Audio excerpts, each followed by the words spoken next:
Now it is my honor to introduce our commencement speaker, Mr. Chris Tritico. A native of Houston, Texas, he earned his bachelor's degree at Sam Houston State University and his Doctor of Jurisprudence at South Texas College of Law. He's licensed to practice law in the state of Texas before the United States Court of Appeals for the 5th and 10th Districts and the United States District Court for the Southern and Eastern Districts of Texas. He began his career as an associate of famed attorney Richard Racehorse Haynes. After leaving Mr. Haynes' office in 1994, Mr. Tritico started his present firm, Tritico Rainey, in 2011. He has been a criminal defense attorney his entire career, handling cases in both state and federal courts. His cases have ranged from environmental law to capital murder.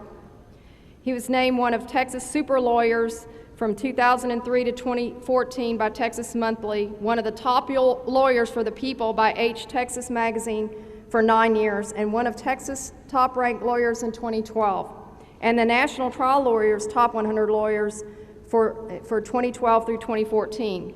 In 2014, his name was placed on the Wall of Honor for the College of Humanities and Social Sciences at Sam Houston State University.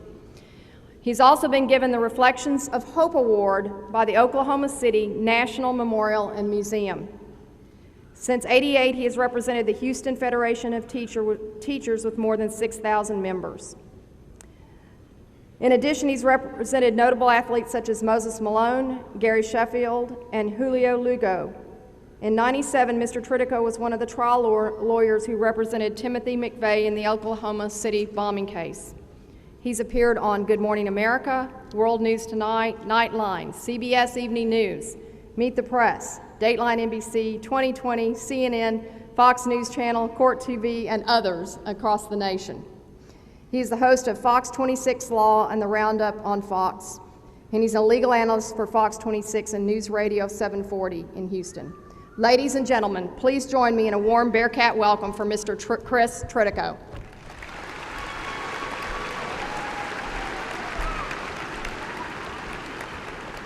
Thank you. Thank you, President Hoyer, deans, vice presidents, faculty members, family members, and graduates. Thursday night, and I know all of you watched, Thursday night was the first GOP debate in Ohio. Y'all watched, right? Yeah, okay. There was 5,000 people in attendance at that. There's 7,000 people here today. President Hoyer, it seems to me that we're a better draw than Trump. It's my honor to be speaking with you today. If your graduation today is anything like mine was 3 decades ago, this is the clearest you're going to hear anybody speak all day. My son Chris is a student here at Sam Houston, and he's here today. Son, this is what a graduation looks like. I want you to look at the happy faces of the parents around here with the financial burden being lifted off of their backs. For the love of God, son, give your mother and I that look. That joke was for the parents. The young people are going, what, 6 years? What's the big deal?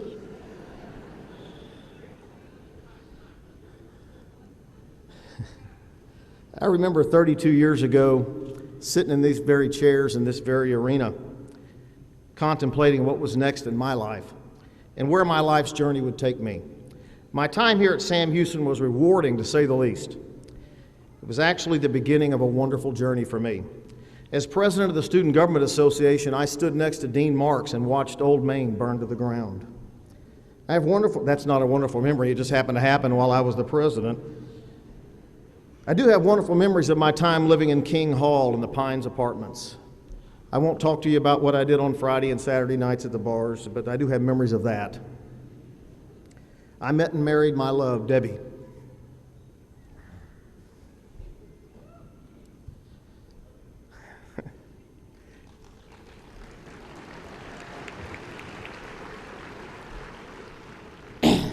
While a student here, in a few days we'll celebrate 32 years.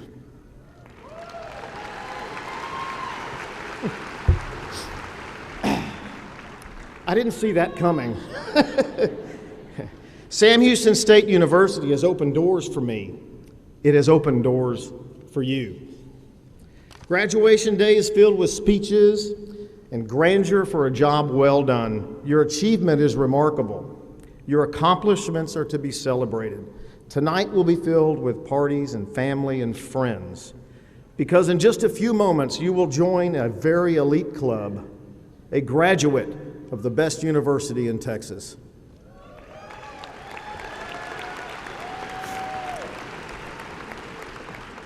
This club has been growing only for a mere 136 years.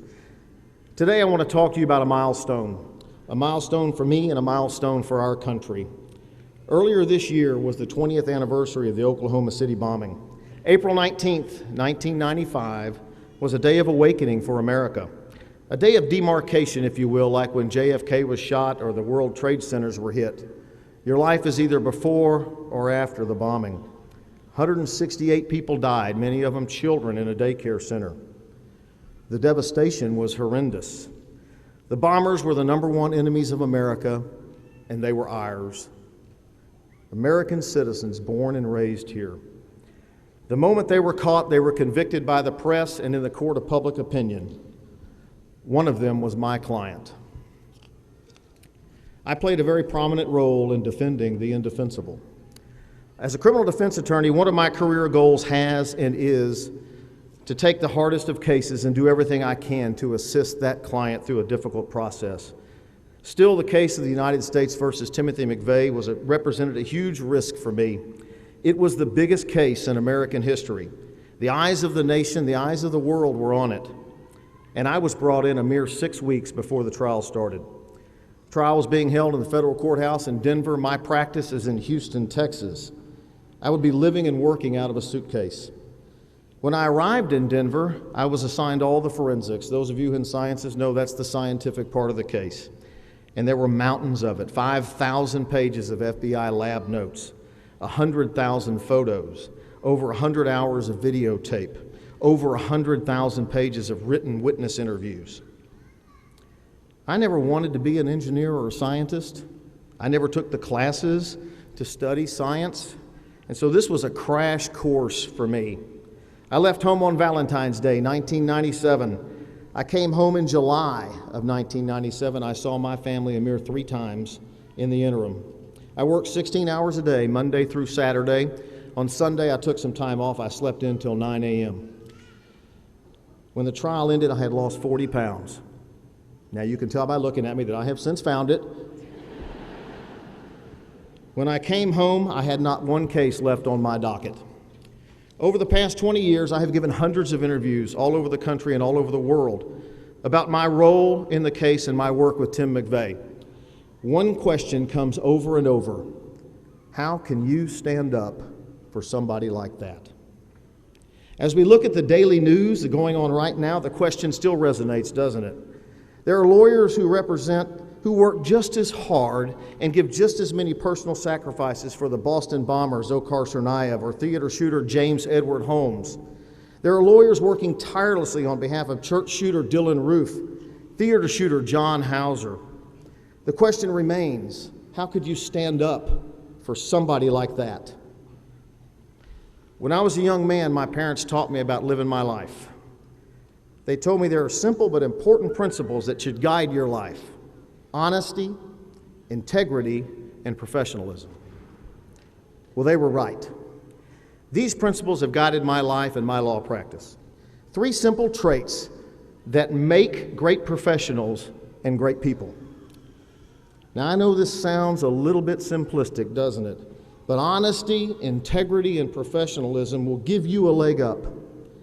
When you deal with others in an honest and professional manner, you get the respect necessary to be listened to. Integrity gives you that extra bit of credibility at the onset of your meeting. Honesty, integrity, and professionalism will move you up through your company or through your career. As a criminal defense lawyer, I have an awesome responsibility in representing what the general public believes to be the worst society has to offer.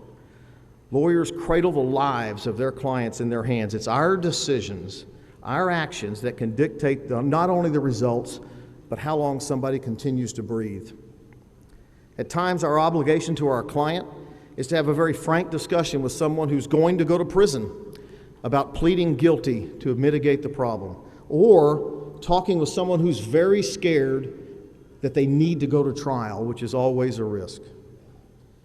My clients have to have faith in me. Trust is earned. It's earned through your honesty, your integrity, and your professionalism. Your reputation, my friends, is but a shadow of your character. If the case goes to trial, I have to convince a jury to trust me. It's the professional way that I handle the worst set of facts or the worst witnesses that proves my worth to a jury. It's the integrity that I show in trial that gives me that leg up. So when I stand in front of a jury at the end of the case, I can look at them and say, you cannot convict this guy. These principles will work for you as they work for me. Teachers, your parents, your administrators, your students have to have faith in you. As a business leader, a medical professional, a scientist, your customers and clients must have faith in your word. Law enforcement officers. I lost my place. How about that? A law enforcement officer's honesty, professionalism, and integrity is crucial not only to his job but to his life. Law enforcement is a dangerous profession, to say the least.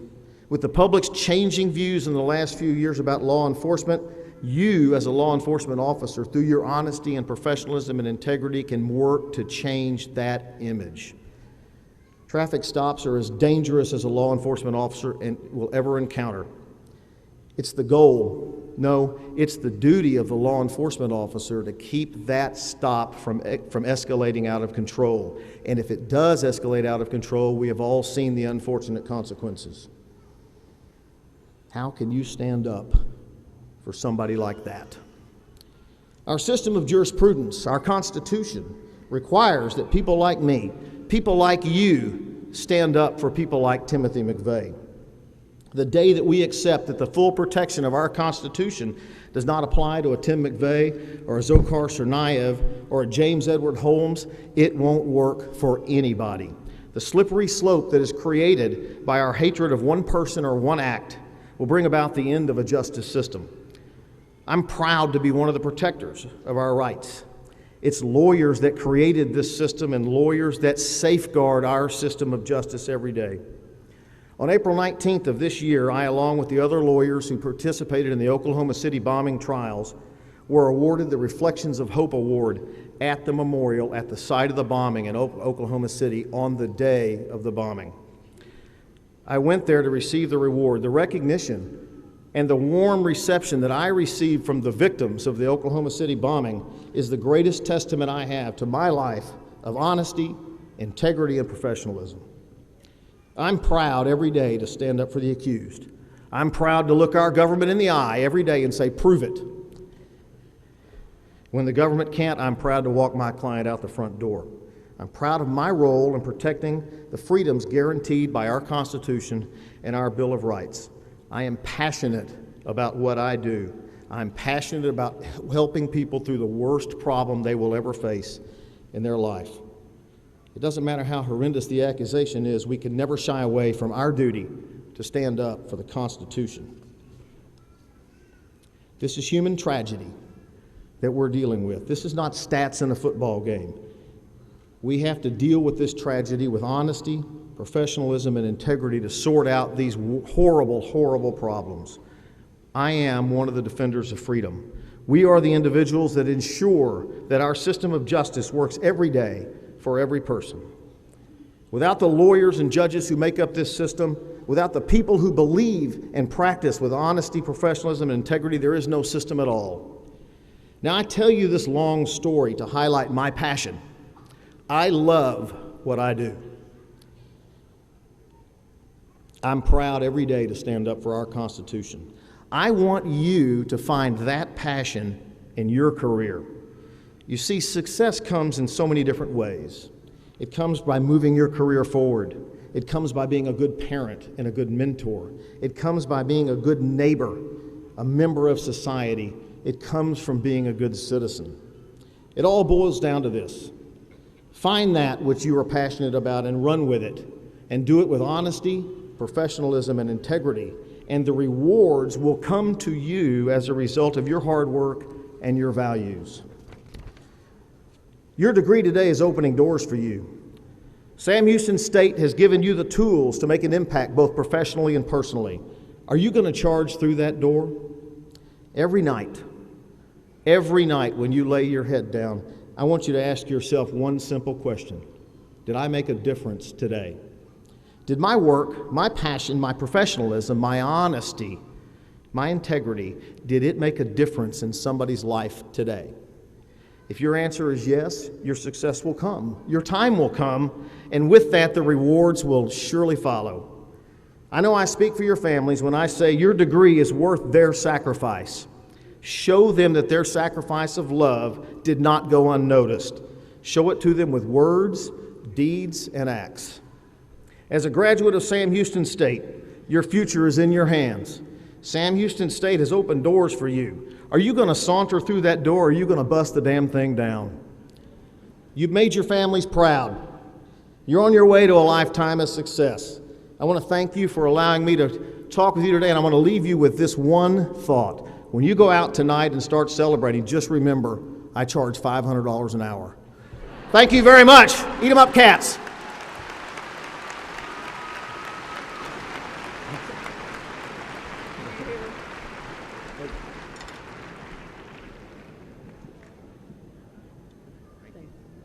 And what memorable words. I want everybody to give a nice, warm second round for Chris Tritico. Thank you, Chris.